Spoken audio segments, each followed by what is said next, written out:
देखिए फिजिक्स में दो प्रकार की क्वांटिटी होती है, एक स्केलर और दूसरी वेक्टर। ध्यान देना, इस टॉपिक से आपके एग्जाम में कई बार प्रश्न पूछा गया है। स्केलर क्वांटिटी क्या होती है?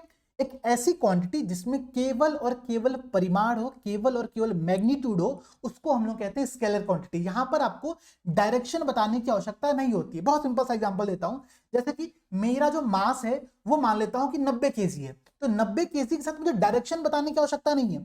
तो जो मेरा मास है, ध्यान समझना, दो अलग अलग चीजें होती हैं, एक होता है मास, दूसरा होता है वेट। ठीक है, तो जो मास है मेरा, वो क्या है? एक स्केलर क्वांटिटी है। और एग्जांपल देता हूं मैं आपको, मेरे अगल बगल जो टेम्परेचर है, जो मेरे अगल बगल जो तापमान है, वो मैं कह रहा हूं कि 30 डिग्री सेल्सियस है। तो यहां पर मुझे डायरेक्शन बताने की आवश्यकता नहीं है कि ईस्ट में, नॉर्थ में, साउथ में, वेस्ट में, कहां पर, नहीं।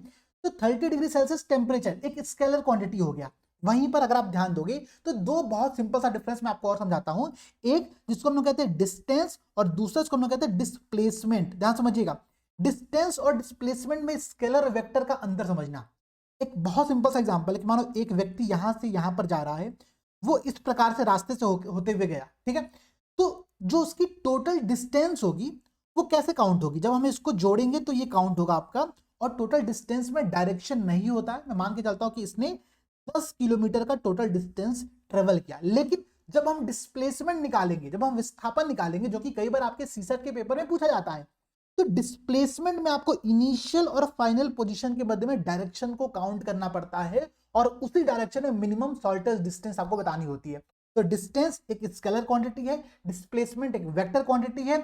इसी प्रकार से आप लोग कमेंट सेक्शन में जल्दी से मुझे बताओ कि जो टाइम है, जो समय है, वो स्केलर है या फिर वो वेक्टर है।